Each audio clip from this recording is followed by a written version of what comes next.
So, hello friends, welcome to a lecture series on nonlinear programming. So, now we come to search techniques. You see there are some nonlinear problems. There is no unique method to solve any nonlinear problems, nonlinear programming problems. However, we have studied some problems, some specific problems which we can solve using KKT conditions or quadratic programming or separable technique or geometric programming. Okay. But all the problems cannot be solved using these techniques, there is no any unique method. So, we go to numerical approach or search techniques, okay, to find at least approximate solution, optimal solution of a given nonlinear problem. So, if we first start with unconstrained optimization problems.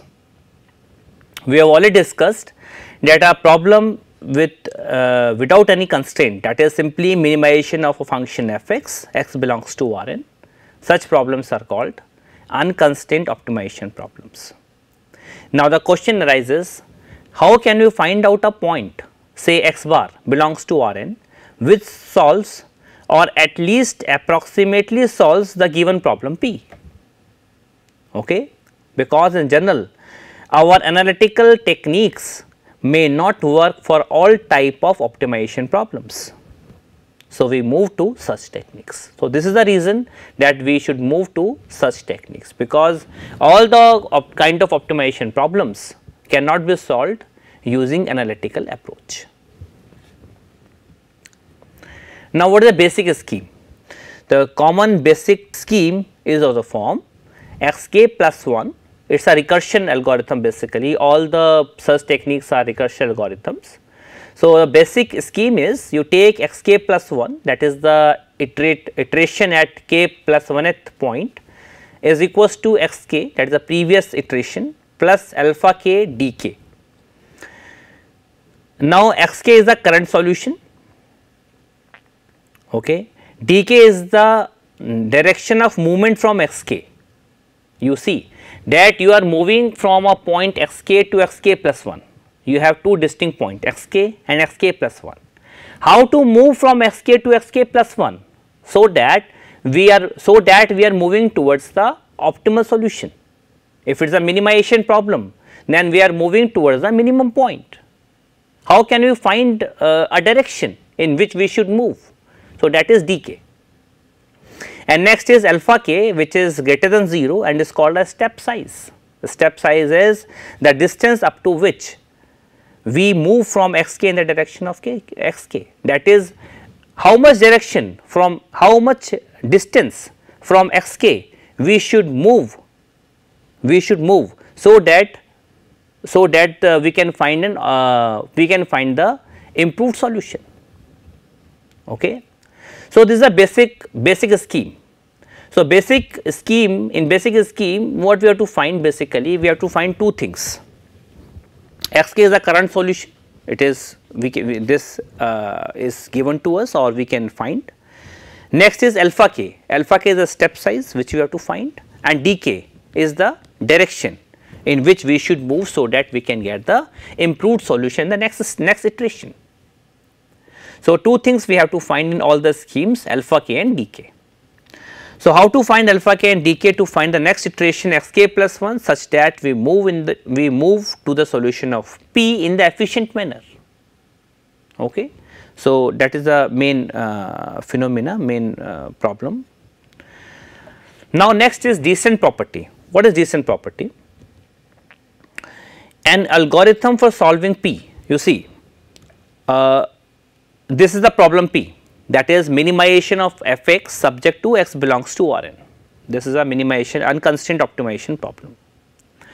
Now, when we say that it satisfies a descent property means you see you start from a point current solution is xk and finding alpha k and dk, you comes to alpha xk plus 1, that is iteration at k plus 1th point, okay. So, xk plus 1 will be better solution than xk only if the function value at xk plus 1 will be lesser than what we obtain at xk. Okay. So, then we say that that satisfy that it satisfies descent property, because the functional value you see, functional value at xk plus 1 is less than fxk, that is we are moving towards the improved solution. In the case of minimization, we are moving towards the improved point where the value of f are improving or decreasing. Okay. So, then we say that it has satisfied descent property. Okay. Now, order of convergence. Now, we have different such techniques to find out an optimal solution of a given problem P. Which scheme is better? Okay. So, that will be decided by its order of convergence. And what is order of convergence? Let us see. Let us sequence xk. You see, when you start from an initial guess, say x naught, using any scheme, then you come to x1, then x2, then x3 and so on, xk plus 1 and so on. Okay. So, you have a sequence of xk, x naught, x1, x2, x3 and so on, you have a sequence. And suppose sequence converges to a point x bar, suppose xk will tends to x bar. Okay. And let xk is not equal to x bar for sufficiently large value of k. Let us suppose. Then the quantity this, of course, if you take the distance of xk, the point obtained at the kth iteration, the difference of the point obtained at the kth iteration with x bar, that will be the error point, that will be error at the kth iteration. Okay. This is simply give the error term at the kth iteration. Now, suppose there exists p and alpha greater than 0 such that norm of xk plus 1, that is whatever we obtain at k plus 1th point minus x bar upon xk minus x bar whole power p as k tend to infinity tending to alpha. So, then we say that the order of convergence of the sequence is p. If this expression is tending to alpha as k tending to infinity, then we say that the order of convergence of the given scheme is p. Okay. You can simply understand that this norm as a distance of xk plus 1 with x bar, distance of xk with x bar. Okay. Now, if p is equal to 1, okay, then we say that the convergence, that the sequence converges linearly. If the p equal to 2, then we say that the sequence xk converges quadratically, or it is having quadratic convergence. That means, if we have a larger value of p, the order of then the convergence rate will be faster. More the value of p, more faster will be the scheme. So, we are always in search of those schemes, those techniques which is having larger order of convergence. Now, next is unimodal function. So, these are the basic terminologies we should know before starting any such technique. What is the descent property? What is the order of convergence? Okay. And what is unimodal function? We should know, then we should go to such techniques. Okay. Now, unimodal function. What is unimodal function? Now, suppose a function f which is defined from an interval a comma b, closed interval a comma b to R, and it is said to be a unimodal function if it has only one peak. You see, in a to b, if in the interval a to b, suppose this is interval a comma b, if in this interval the function has only one peak, here one peak, only one minimum, either minimum or maximum. Peak means either minimum or maximum. If it is only one minima or one maxima in the entire interval a to b, then we say that the function is an unimodal function. Okay. Function may be like this also, function may be like this also in a to b. Okay. It is only one peak. Okay. So, such functions are called unimodal function. Now, here we are considering minimum objective function, I mean optimization problem of minimization type, and similarly we can derive the expressions for optimization problems of maximization types. So, we are dealing with minimization over here. Now, consider a unimodal minimum function.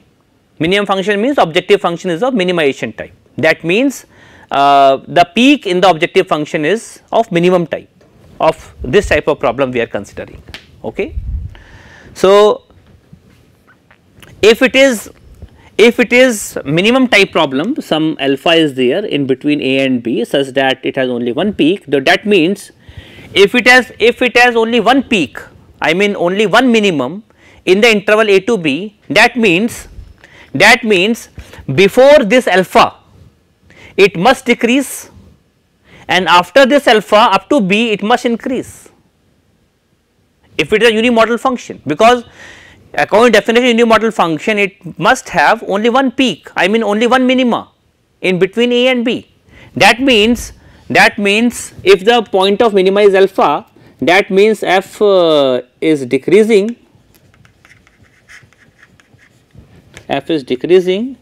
in A to alpha, and f is increasing in alpha to B.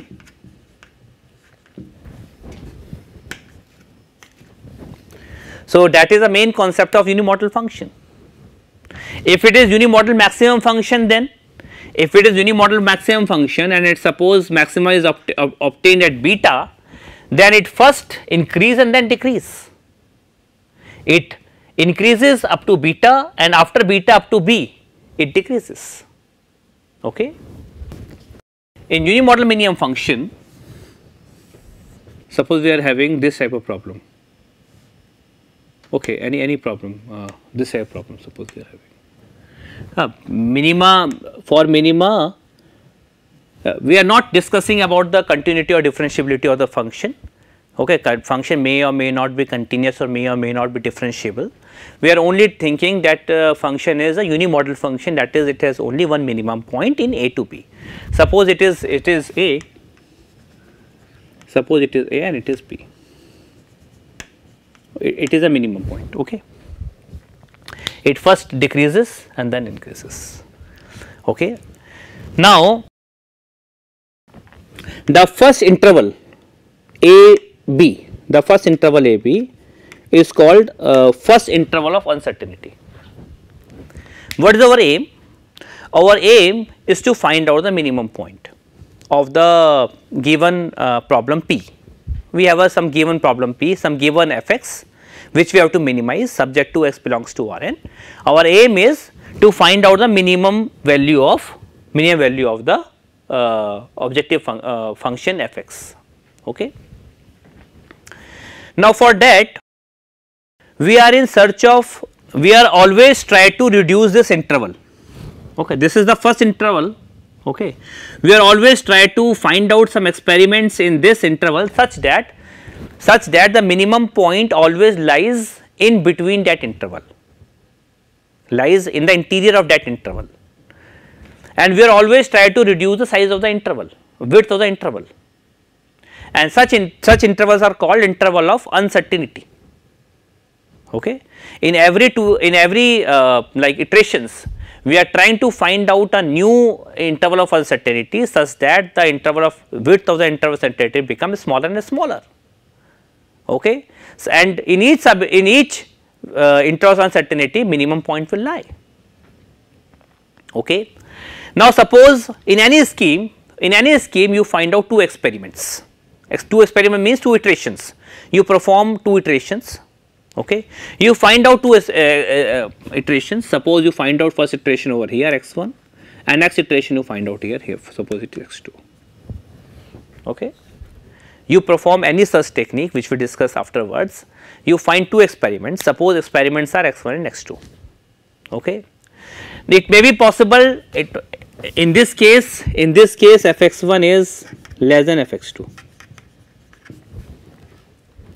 Okay. In this case fx1 is less than fx2. Now fx1 is less than fx2. So minimum will belongs to x minimum or minimum point, which is this point, will belongs to which interval? Will belongs to a to x2.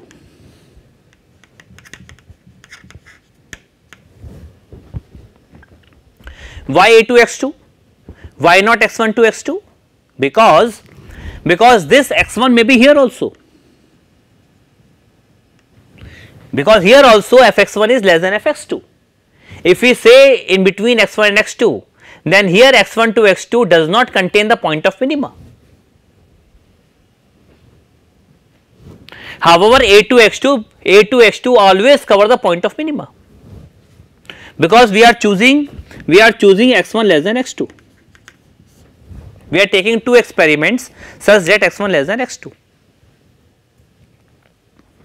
Okay. If x1 is less than x2 and value of function fx1 is less than function of value of fx2, so of course minimum will lie in between a to x2.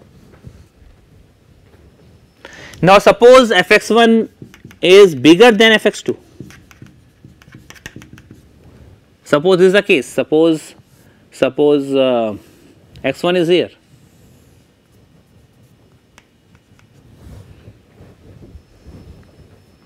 Okay. Suppose x1 is here. If x1 is here, so this implies minimum will belongs to which point? Which interval? x1 to b, because minimum is here.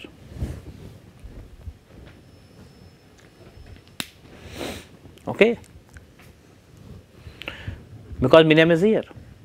Again you may say that the minimum should lie in from x1 to x2, but it is not true. x2 may be here also. If x2 is here, because x1 is less than x2 and if x1 is greater than fx2 holds here also, and if it is here and you are saying that minimum lies between x1 and x2, which is not true, because minimum is here. x2 and x1 are the arbitrary experiments which we are performing. Okay. So we do not know where minimum is. But minimum always lies in this interval, and if fx1 is equal to fx2, if it is equal, suppose here, so in this case minimum will lying belongs to x1 x2.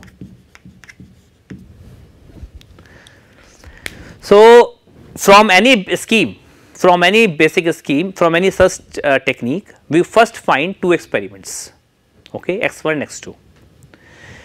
We find the next interval of uncertainty, which may be this, this or this.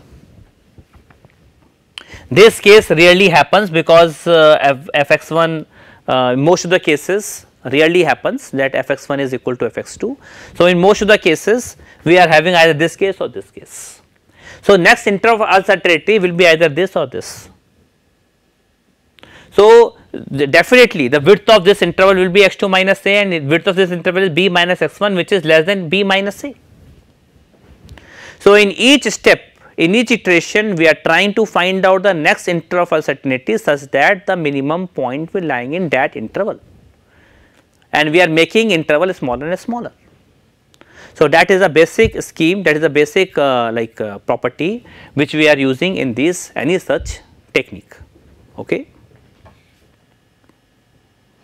Now next is measure of effectiveness. What it is? It is denoted by alpha and it is defined as ln upon L naught. Ln is simply width of the interval of uncertainty after n experiments. Suppose you perform n number of experiments.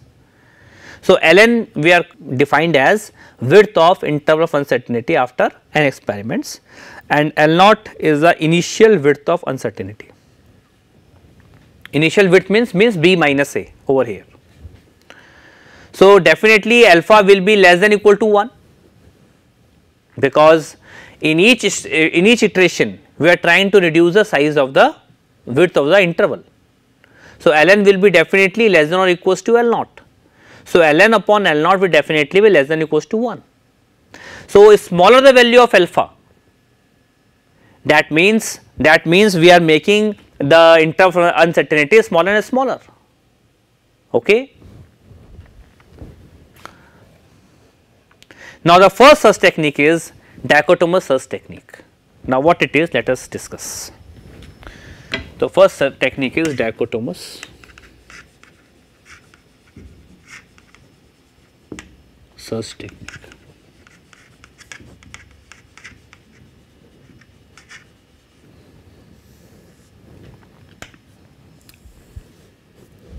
You see, you have two you have the initial interval is given to you.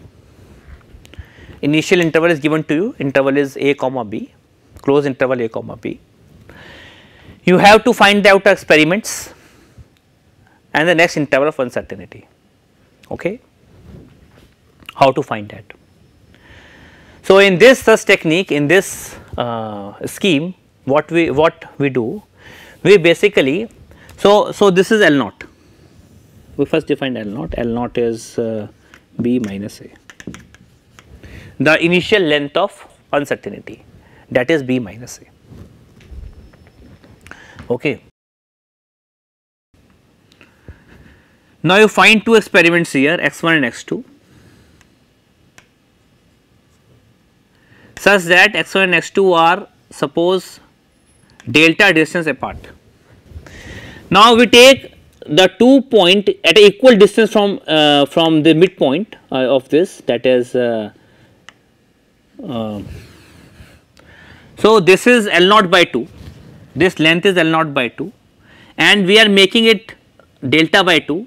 We are shifting 1 point delta by 2 on the left side of the interval and we are making 1 point delta by 2 on the right side of this interval. This is delta by 2 and this is delta by 2. So, x1 will be equals to a plus, you see the left point a, plus this is L naught minus delta by 2. This is from here to here, it is L naught by 2 and L naught by 2 minus delta by 2 plus a will give this point x1. If you add L naught minus delta by 2 on this a, we will get x1. Okay. And how to find the next experiment x2? x2 is L naught by 2 plus delta by 2. So, a plus L naught plus delta by 2, that will give x2. So, this is how, this is how we can find x1 and x2. In this PPT, we have denoted a by xl, that is a left point, and this by xr. Okay. So, we are placing two experiments such that the experiments are lying delta by 2 on the left side of this line and delta by 2 on the right side of this line, okay, such that. So, next we find out the sign fx1, we find fx1 less than fx2 or fx1 greater than fx2. Okay. Next we find out whether fx1 is less than fx2 or fx1 is greater than fx2. If fx1 is less than fx2, this means minimum will belongs to, because fx1 is less than fx2, this means minimum will belongs to xl to x2, and if this is the case, then this means minimum will belongs to x1 to, minimum will belongs to x1 to xr. Okay.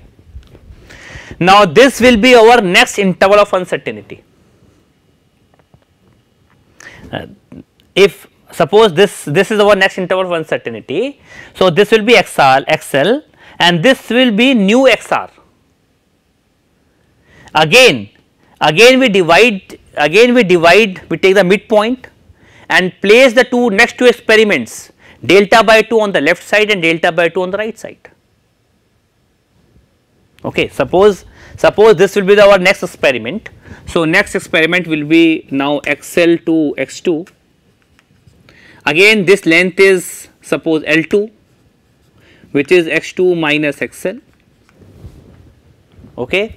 Now we again take the midpoint of this, place one point delta by 2 on the left side of this, which is x3, and one point here which is x4 delta by 2 on the right side. So what will be x3 now? x3 will be xl plus L2 minus delta upon 2, and x4 will be xl plus L2 plus delta by 2.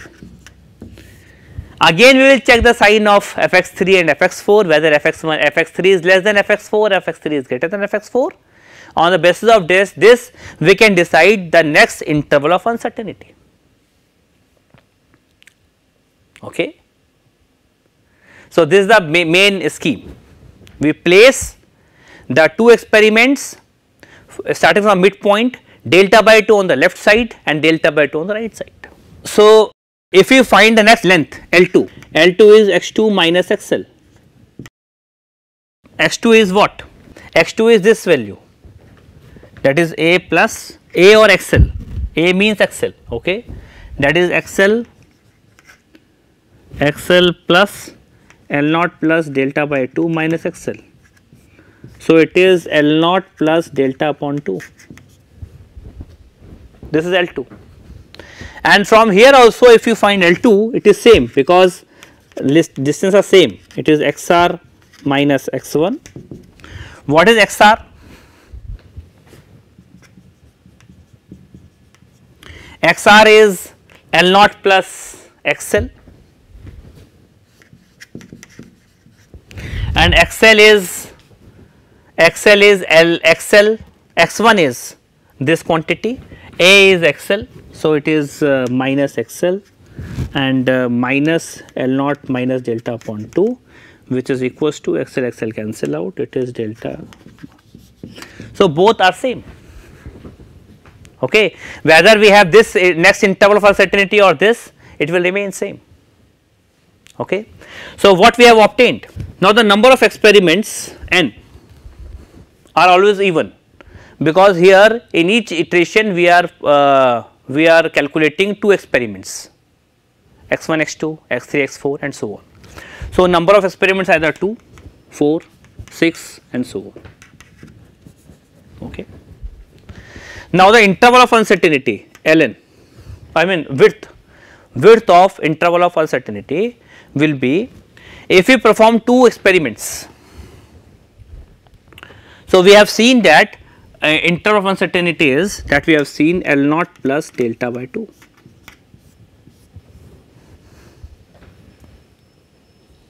Okay.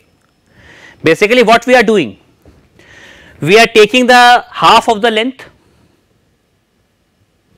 Here what we are doing, we are taking the half of the length L naught by 2 plus delta by 2, L naught by 2 plus delta by 2. In the next experiments x3 and x4, if you find the length of interval of uncertainty or width of interval of uncertainty, that will be simply half of this,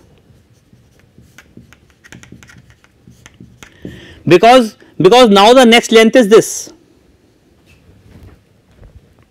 If you take the next length as L naught in the initial interval, so it is L naught by 2 plus delta by 2.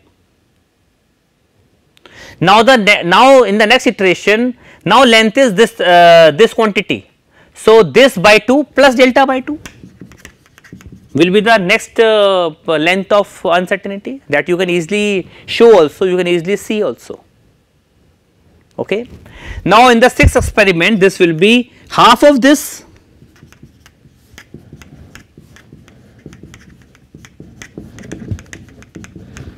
plus delta by 2 and so on, because in each step we are making L naught by 2 plus delta by 2. Now this is the next interval length, so this by 2 plus delta by 2. Now this is next length, this by 2 plus delta by 2. So what happens after say 2k number of iterations? After 2k number of iterations, say n equal to 2k. If n equal to 2k, so it is, you see, it is 1 by 2 whole cube Okay, so it is L naught upon 2 raised to power k. It is 2 into 3, so it is 2 cube. If it is 2 into k, so it is 2 k plus delta, it is 2 raised to power k plus delta 2 raised to power k minus 1 and so on plus delta raised to upon 2. If it is 6, so delta, it is delta upon 2 cube plus delta upon 2 square plus delta upon 2. If it is 2 into k, so it is delta upon 2 k, delta upon 2 k minus 1, delta upon 2. So that will be equals to, it is L naught upon 2 raised to power k plus, it is a geometric progression having k number of terms. So it is A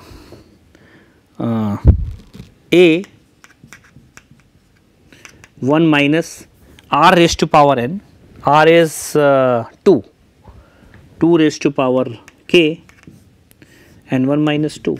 So that will be L naught upon 2 raised to power k plus delta upon 2 raised to power k, 2 raised to power k minus 1. It is A, okay, 1 minus r raised to power n, r is 2, okay, r is 2. So it is 2 raised to power k upon 1 minus 2, that is this, or divided with this, yeah, it's correct, okay. So it is L naught upon 2 n by 2, because k is n by 2 plus delta 1 minus 1 upon 2 raised to power n by 2. So this will be the length, this will be ln, okay. So if you see here,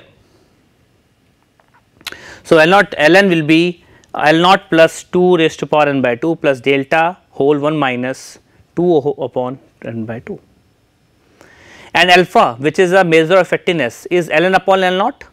So it will be 1 upon 2 raised to power n by 2 plus delta upon L naught 1 minus 1 upon 2 raised to power n by 2. So this is the main scheme. Let us discuss it by an example again, okay. Now we have to find the maximum value of the function f(x), which is x into 1.5 minus x in 0 to 1. So xl is 0 and xr is 1. So what is the first interval of uncertainty? That is 1 minus 0, which is 1, okay. Delta is given to us, it is 0.001, and alpha, which is the measure of effectiveness, is also given to us, it should be less than or equals to 0.2. So we know that alpha in this expression for dichotomous search technique is given by this expression. This we have already derived, it is given by this expression. So this must be less than or equal to 0.2, okay. Now if you simply delta is 0.001 and this L naught is 1 minus 0, it is 1. You simplify this, so you will get n greater than or equals to approximately 5, but n must be even for dichotomous. So we take n is equal to 6. That means we have to find 6 number of iterations, so that alpha will be less than or equals to 0.2. Now how to find the experiments? So this we have already seen that x1 will be a plus or xl plus L naught minus delta upon 2, and x2 will be xl plus L naught plus delta by 2. So this xl is 0 plus L naught is 1 minus delta is 0.001 upon 2, and it is again 0 plus 1 plus 0.001 upon 2. So in this way we find x1 and x2. Then we will see the sign of fx1 and fx2, find the values of fx1 and fx2. So we find that fx1 is less than fx2. So therefore the next interval of uncertainty will be x1 to xr, that is 0.4995 to 1, okay. Again using this interval as the new interval of uncertainty, we again find the two experiments x3 and x4, which is given by this expression. Okay. Because now you can take XL as this and XR as this.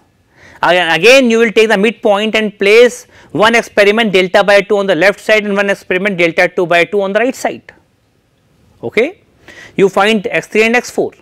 Again you see the sign fx3 and fx4, whether fx3 here fx3 is less than fx4. So, the next interval uncertainty will be 0.750372 So, in this way we will perform the next two experiments also, and finally the midpoint or the final interval will be the approximate optimal solution of the given problem. So, this is a simple iteration that how can we use such technique to find out the optimal solution using dichotomous search technique. So, thank you very much.